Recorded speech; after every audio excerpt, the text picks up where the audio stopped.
श्री राधे कृष्ण गोविंद गोपाल राधे माधव गोविंद राधे माधवा गोपाल राधे माधवा गोविंद राधे माधवा गोपाल राधे माधवा श्री राधे कृष्ण गोविंद गोपाल राधे माधवा श्री राधे कृष्ण गोविंद गोपाल राधे माधवा श्री राधे कृष्ण गोविंद गोपाल राधे माधवा श्री राधे कृष्ण गोविंद गोपाल राधे माधवा। बोलो वृंदावन बिहारी लाल की, राधा रमण लाल की, वृंदावन में धाम की जय। जय जय श्री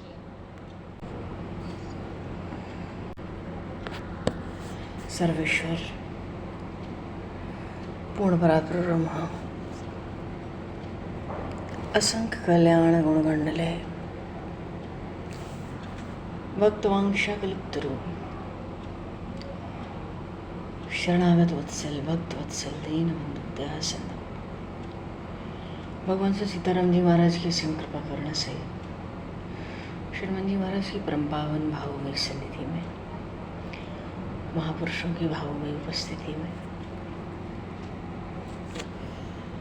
एवं आप सभी श्रद्धालु भक्तवैष्णव की मंगल सन्निधि में मानव जीवन का सर्वोत्कृष्ट फल भगवत गुणगान भगवत स्मरण गाना हम सभी श्री कृष्ण चैतन्य देव के लीला चरित्रों के माध्यम से प्राप्त करने जा रहे हैं। सर्वप्रथम आप सभी भक्तजनों के श्री चरणों में भगवत भाव से सादर वंदन सादर नमन।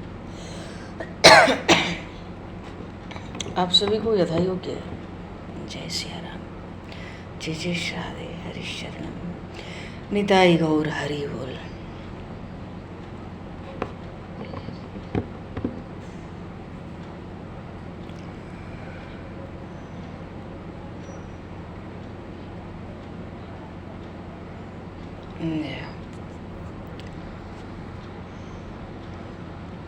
वंशी विभूषितकरान्नवनीरदाभात् पीताम्बरादरुणबिम्बफलाधरोष्ठात्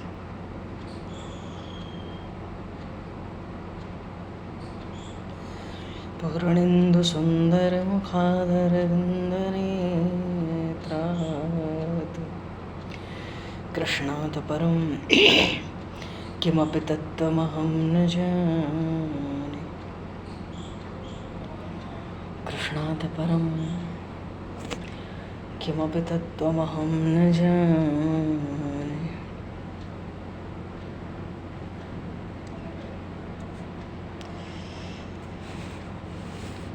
हरि शरणम। पूर्व प्रसंग में श्री चैतन्य महाप्रभु ने भक्तों के भीतर के भय को दूर करने के लिए, जिससे श्री हरिनाम संकीर्तन निर्बाध रूप से चलता रहे, भगवान ने श्रीवास पंडित के यहाँ जाकर अकेले जाकर स्वयं उनके पूजा गृह में प्रवेश कर क्योंकि वो स्वयं भी श्रीवास पंडित भगवान नरसिंह के ही उपासक थे, सिंहासन पर प्रभु के विराजमान होकर प्रभु ने नरसिंहावेश धारण किया और बिल्कुल निर्भय कर दिया, ये कहकर श्रीवास पंडित को कि अरे नौका आएगी तो पहले मैं ही बैठूंगा, सेना आएगी तो पहले मैं ही पकड़ा जाऊंगा, बांधा जाऊंगा, आप बिल्कुल निश्चिंत रहें, निर्भय हो जाएं। वो हमें पकड़कर ले जाकर क्या कहेंगे, हमसे कहेंगे अल्लाह कहो, खुदा कहो, ये पढ़ो, वो करो, यही तो कहेंगे। हे श्रीवास तुम चिंता मत करो, हम सबसे श्री कृष्ण कृष्ण कहलवाएंगे दरबार में, और तुम चाहो देखो हम कैसे कहलवाएंगे ये भी तुमको बताते हैं। श्रीवास की 4 वर्ष की छोटी सी भतीजी उसको पास बुलाया उसी नरसंगा आवेश में प्रभु ने, और उससे कहा, उसका नाम था नारायणी, उससे कहा, बेटी नारायणी, तुम श्री कृष्ण प्रेम में उन्मत्त हो के रुदन तो करो। महाराज क्या पूछना था फिर। पहले तो वो सुनते ही, सुनना पूरा भी नहीं हुआ, श्री कृष्ण सुनते ही 4 वर्ष की वो बालिका श्री कृष्ण प्रेम में मूर्छित होकर गिर पड़ी थी, और फिर वही जोरों से रुदन, हा कृष्ण हा कृष्ण। और प्रभु ने कहा पूरे परिवार के समक्ष, जितने स्त्री पुरुष थे वहाँ, शिवास, मैं इसी प्रकार उन यवनों से भी कृष्ण कीर्तन कराऊंगा, मैं पशु पक्षियों से, पेड़ पौधों से भी कृष्ण कीर्तन कराऊंगा, तुम निर्भय हो जाओ। सबके नेत्रों से जल बरस रहा था। मानो श्रीवास पंडित को तो प्रभु ने निर्भय कर दिया, क्योंकि उन्हीं के घर कीर्तन होता है। वही घबराएंगे तो कल को कीर्तन के लिए भी किवाड़ बंद हो जाएंगे। शची माता नहीं करने देंगी अपने घर में, वो तो पहले ही भयभीत है। क्यों? पतिदेव रहे नहीं, देहावसान हो गया, बड़ा पुत्र सन्यास लेके गया, शची माता को ये सब अच्छा नहीं लगता है। ज़्यादा पूजा पाठ कथा कीर्तन कुछ नहीं, थोड़ा थोड़ा सब करो, घर देखो, कुछ काम धाम करो, ठीक है। तो प्रभु को ये सब व्यवस्था बनानी थी। अच्छा,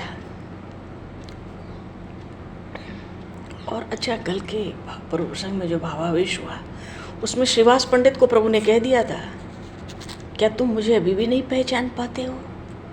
देखो वो अद्वैताचार्य है, मेरी परीक्षा लेने के लिए नवद्वीप छोड़ के शांतिपुर चला गया है। मानो ये बात भी श्रीवास पंडित को मालूम पड़ गई, जो अभी तक और किसी को मालूम नहीं थी, कि अद्वैताचार्य शांतिपुर प्रभु की परीक्षा लेने गए। ऐसी बात प्रभु ने क्यों कही? क्योंकि प्रभु सोचते हैं, अरे अद्वैताचार्य को प्रत्यक्ष मैंने स्वप्न दिया, मैंने कहा मैं अवतार ले लिया हूँ, नाम संकीर्तन जल्दी ही आरंभ कर दूंगा, सारा दुख दोष संपूर्ण प्रांत का मिटा दूंगा। आपने मेरी बड़ी आराधना की है जल और तुलसी से, मैं बहुत संतुष्ट हुआ। उसके बाद भी क्यों प्रभु लीला ऐसी करते हैं? आवेश से, मूर्छा से उठते हैं तो ऐसी लीला करते हैं, सबके चरणों में गिरेंगे, चरणों तक लोने लगेंगे, आशीर्वाद मांगने लगेंगे, क्रंदन करने लगेंगे। इसलिए अद्वैताचार्य को मालूम है कि ये साक्षात नारायण अवतार लिए हैं, पर संकीर्तन करेंगे तो मुझे बुलाएंगे, अभी चलो, और पक्का हो जाएगा बचा कुचा। ये जो बार बार चरण पे गिरते हैं यही सब करेंगे, इससे अच्छा भाग चलो अभी। ये बात श्रीवास पंडित को उस आवेशावतार में प्रभु ने सुना दी बात बात में। अच्छा, आगे का प्रसंग है, भगवान तो कर्तुम अकर्तुम अन्यथा कर्तुम है। कर्तुम यह है कि भगवान ऐसा कुछ नहीं जो नहीं कर सकते, वो सर्वसमर्थ है, सर्वशक्तिमान है, सर्वव्यापक है, सर्वज्ञ है। और अगर तुम ये भगवान क्या नहीं कर सकते? भगवान चाहें तो अपने अंश जीव से एक क्षण के लिए भी अलग नहीं हो सकते, ये अकर्तुम है। एक क्षण के लिए भी अलग नहीं हो सकते अपने जीव से।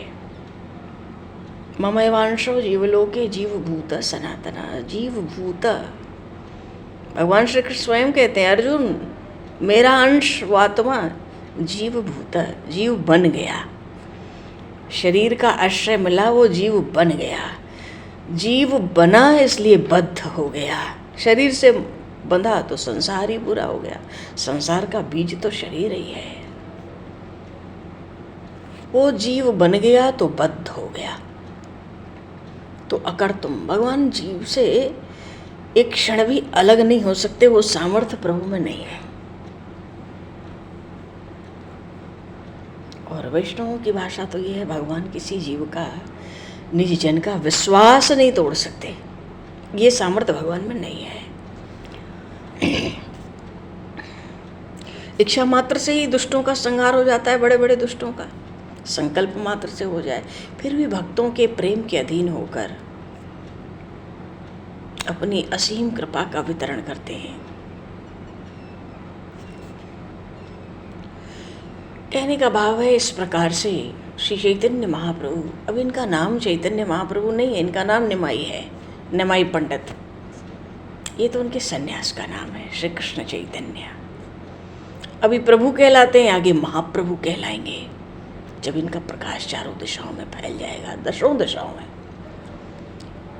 मनो प्रभु के शरीर में भिन्न भिन्न अवतारों के आवेश होने लगे, लेकिन कब? कीर्तन में। जो होता था हरि कीर्तन में होता था, और जिस समय जो आवेश की अवस्था होती उसी अवतार के गुणों के अनुसार वो बर्ताव करते थे कीर्तन में। मानो नरसिंह अवतार हुआ तो दहाड़ेंगे नरसिंह की तरह, पूरा देख के लगेगा तो साक्षात सच्चिनंदन बैठे हैं, पर वो पूरा उनका आवेश जैसे कोई बड़ा भारी अभिनय कर रहा हो, उसी के अनुसार जो रूप धारण कर लिया आवेश में। और जब समाप्त हो जाता था वो आवेश, तो प्रभु एक अमानी भक्त की तरह, मानो जिसका कहीं कोई मान सम्मान न बचा हो, बड़ी दीनता के साथ व्यवहार करते थे। भक्तों के चरणों की रज को अपने मस्तक पर चढ़ाते और सबसे अधीर होकर पूछते, मुझे श्री कृष्ण प्रेम की प्राप्ति कब हो सकती है? आप लोग मुझे श्री कृष्ण प्राप्ति का उपाय बता दें। मैं अपने प्यारे श्री कृष्ण से कैसे मिल सकता हूँ?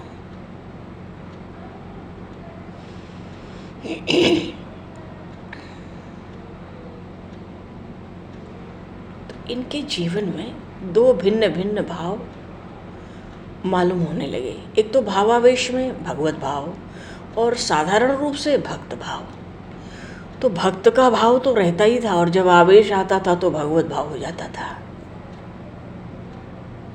पर जो महाप्रभु के अंतरंग भक्त थे ना, प्रेमी, वो तो इनको हर काल में भगवत भाव नहीं रखते थे, सत्संग हो, कीर्तन हो, चाहे ना हो। ये कितनी भी दीनता प्रकट करें, उनके भाव में परिवर्तन नहीं होता था। कोई कोई कहता, न जाने किसी देवी देवता का आवेश होता हो, कोई कोई इसे तांत्रिक सिद्धि भी बताने लगे। अच्छा, प्रभु के शरीर में कुछ श्री कृष्ण लीलाओं का भी भक्तों ने उदय देखा था। कभी तो ये अक्रू लीला करते, कभी गोपियों के विरह में रुदन करते रहते। मुरारी गुप्त वराह भगवान के उपासक हैं। एक दिन मुरारी गुप्त वराह भगवान के स्तोत्र का पाठ कर रहे थे। बोली श्री वराह भगवान की जय।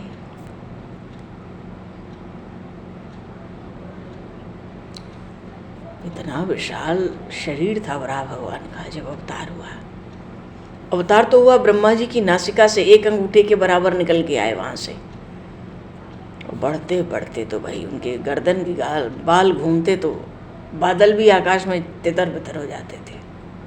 चलो, मुरारी गुप्त वराह भगवान का स्तोत्र पाठ कर रहे थे। प्रभु दूर से स्तोत्र पाठ सुने,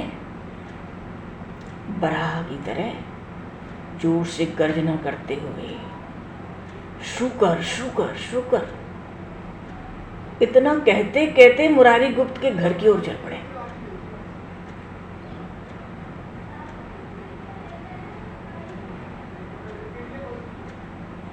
और उस समय जो वराह भगवान का आवेशावतार हुआ, मुरारी गुप्त ने स्वयं भगवान वराह के सभी गुणों का प्रभु के भीतर अनुभव किया।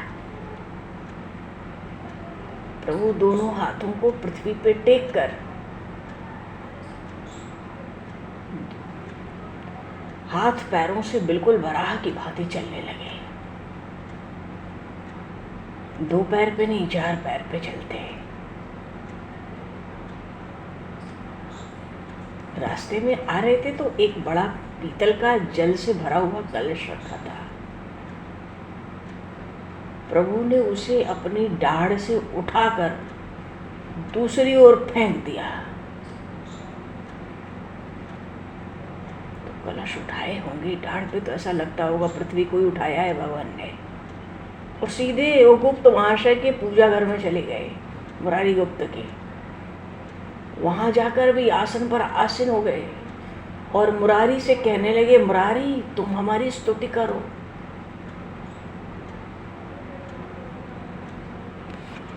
बोले श्री चैतन्य महाप्रभु की जय। अब मुरारी को क्या करना था? हाथ जोड़ के अत्यंत दीन भाव से कहने लगे, प्रभु आपकी महिमा वेदातीत है, वेद शास्त्र आपकी महिमा को पूर्ण रीति से नहीं समझ सकते।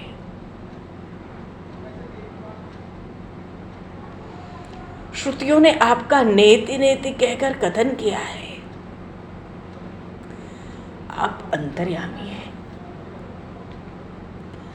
शेष जी अपने हजारों मुखों से अहर्निश मानो रात दिन आपके गुणों का निरंतर कथन करते रहते हैं।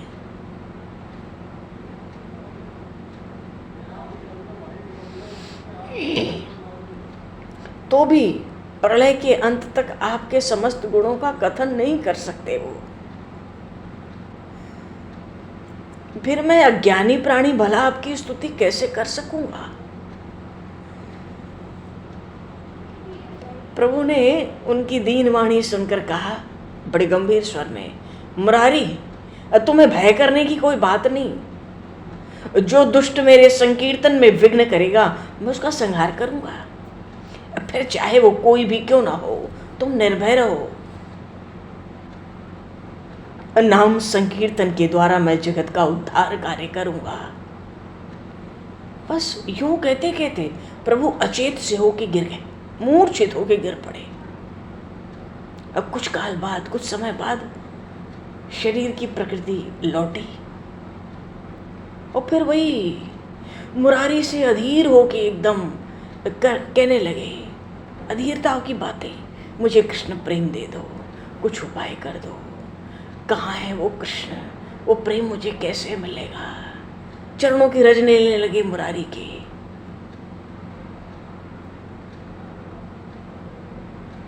मानो उस दिन भी अकेले ही गए। उस दिन भी मुरारी को भी अपने दर्शनों से कृतार्थ करके अपने घर की ओर चले गए।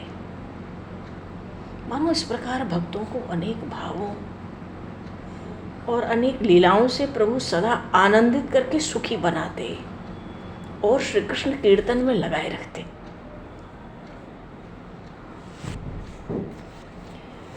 एक दिन संकीर्तन हो रहा था।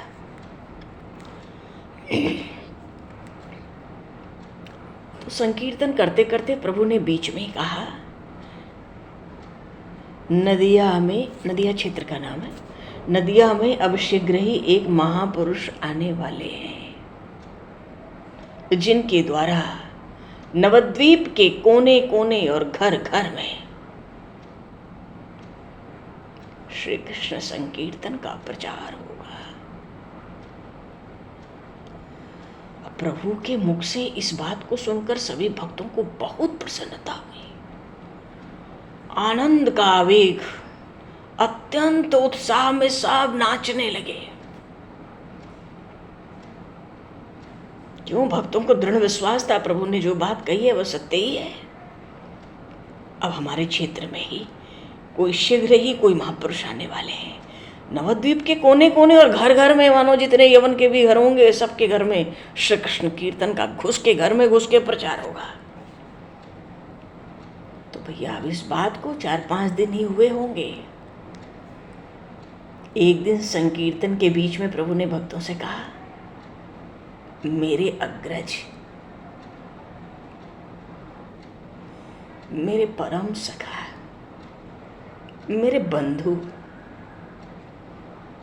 मेरे वे सर्वस्व महापुरुष अवधूत के वेश में नवद्वीप में आ गए हैं। अब तुम लोग जाकर उनको खोज निकालो। बोलिए श्री दाऊ जी महाराज की। भगवान चैतन्य महाप्रभु की लीलाओं में भगवान शेष का, अनंत भगवान का आगमन हुआ। जैसे प्रभु श्री राम के साथ श्री लक्ष्मण जी महाराज अनुज होकर आए, श्री कृष्ण के साथ बलराम अग्रज होकर आए, श्री चैतन्य देव के साथ वो भगवान अनंत साक्षात अवतार लेकर आए। इसलिए प्रभु कहते वो मेरे परम सखा, मेरे बंधु। सखा इस बार हुए और बंधु तो कृष्णावतार में भी हुए, रामावतार में भी हुए, कभी बड़े हुए कभी छोटे हुए। और मेरे सर्वस्व क्यों कहा? क्योंकि अब तो इनके साथ ही रहना है, इनके साथ रहकर ही श्री कृष्ण कीर्तन का आनंद दशों दशाओं में उड़ेल देना है। प्रभु ने कहा जाके अब तुम लोग उनको खोज निकालो, उन अवधूत को। ऐसी आज्ञा हुई, सुनने भर की देरी थी, सब भक्तगण दौड़े अवधूत महापुरुष को खोजने के लिए।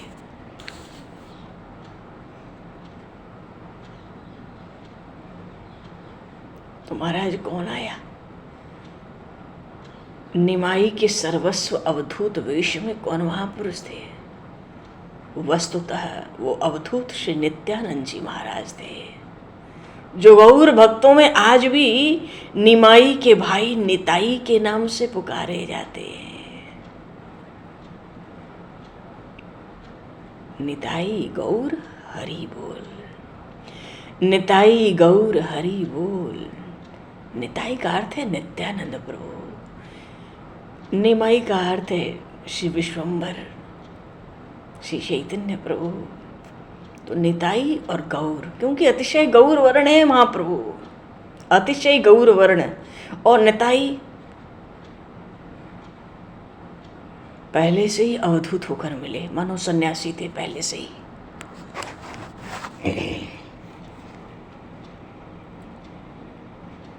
पुण्य तीर्थे कृतमेन तपः क्वाप्यति दुष्करम तस्य पुत्रो भवेदृश्यः समृद्धो धार्मिकः सुधी। जिन्होंने किसी पुण्य तीर्थ में रह के किसी प्रकार का घोर या दुष्कर तप किया, उन्हीं के यहाँ इंद्रियों को वश में करने वाला समृद्धशाली धार्मिक अथवा विद्वान पुत्र उत्पन्न हुआ। अब फिर चाहे वो तप किसी भी जन्म में क्यों न किया गया हो, बिना पूर्व जन्मों के सुकृतों के गुणी और धार्मिक संतान उत्पन्न नहीं होती।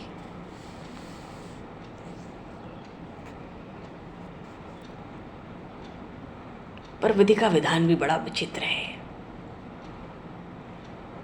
कभी कभी तो एक ही माता के उदर से उत्पन्न दो भाई परस्पर शत्रु भाव से बर्ताव करते देखे गए। देखो बाली और सुग्रीव, रावण और विभीषण, कर्ण और अर्जुन सहोदर भाई थे, पर एक दूसरे की मृत्यु का कारण बने।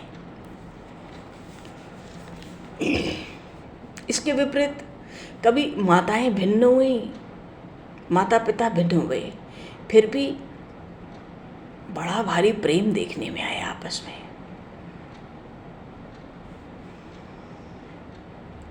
ये तो स्पष्ट है कि हर प्राणी पूर्व जन्म के संस्कार से बंधा हुआ है। जिसका जिसके साथ जितने जन्मों का संबंध होगा,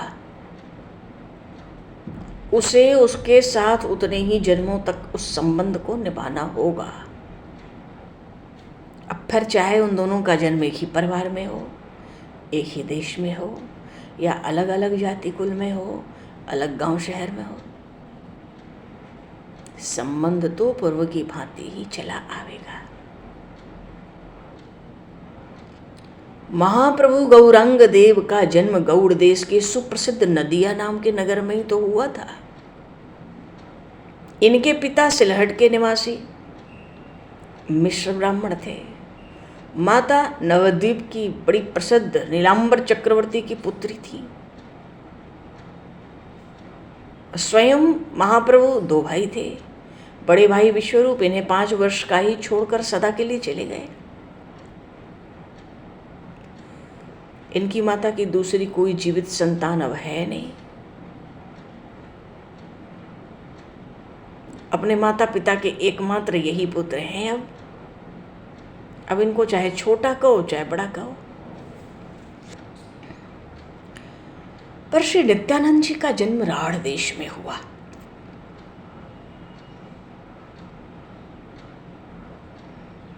इनके माता पिता राढ़ी श्रेणी के ब्राह्मण थे। इनके जितने भाई थे नित्यानंद प्रभु के, सब में सबसे बड़े थे।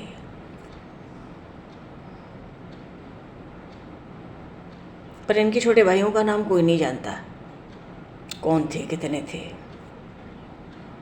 इसलिए गौरांग के बड़े भाई के नाम से ये प्रसिद्ध हुए, निमाई और निताई। निताई घर के सबसे बड़े थे नित्यानंद प्रभु, अभी आने वाले हैं, आ रहे हैं, नवद्वीप में आ ही गए। और निमाई अपने घर में सबसे छोटे हैं, इसलिए निताई बड़े भाई कहलाए, निमाई छोटे भाई कहलाए। दोनों दो भाई कहलाए जगत में।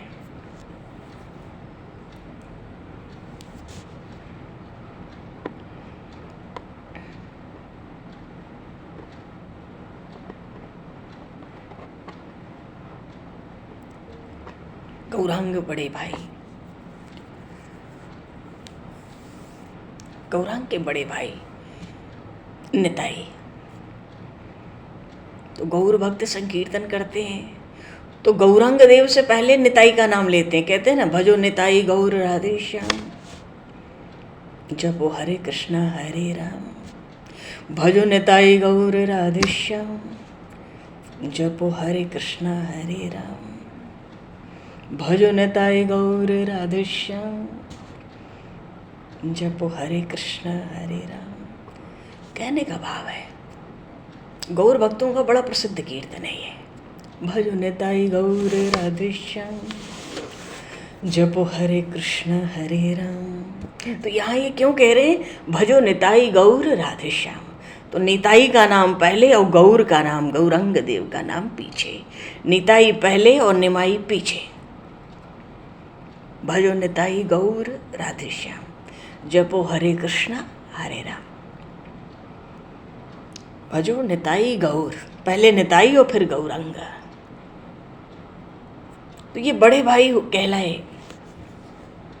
गौरांग प्रभु के, और गौरांग छोटे कहलाए। कहीं कहीं निताई और निमाई भी कहते हैं, कहीं कहीं निताई गौर हरि बोल।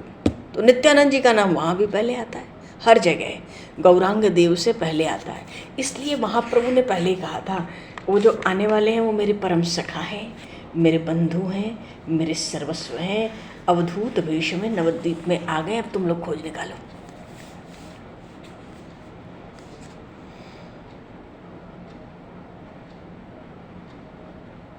मानो इन दोनों का ही पांच भौतिक शरीर रजवीर का न होते हुए भी इनकी आत्मा एक ही तत्व की बनी थी।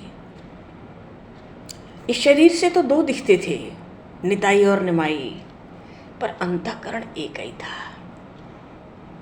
देखने में दोनों भिन्न भिन्न थे, पर ये अभिन्न समझे जाते थे जगत में।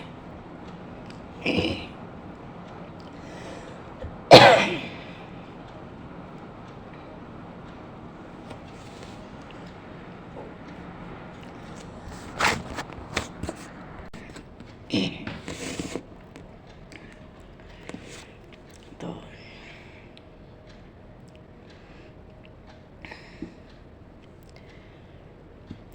श्री नित्यानंद प्रभु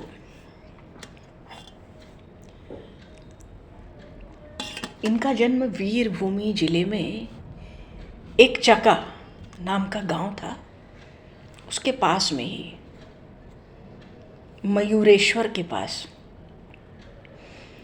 मयूरेश्वर भगवान शिव का एक बहुत प्रसिद्ध शिवलिंग था।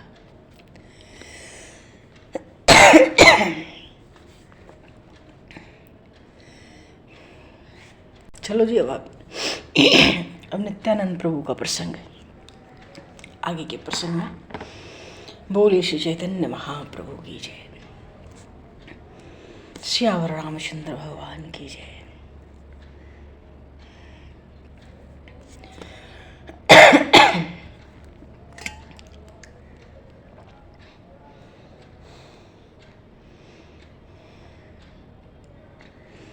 राधेवर कृष्णचंद्र भगवान की जय, श्री गौरी शंकर भगवान की जय, सतगुरुदेव भगवान की जय। समय को दुष्कृत करते हुए आज यहीं पर वाणी को विराम। वाक्य पुष्पांजलि प्रभु के श्री चरणों में सादर समर्पित। आप सभी को भी यथा योग्य जय श्री राम, जय जय श्री राधे, हरि शरणम, जय शर्मा जी, निताई गौर हरि बोल।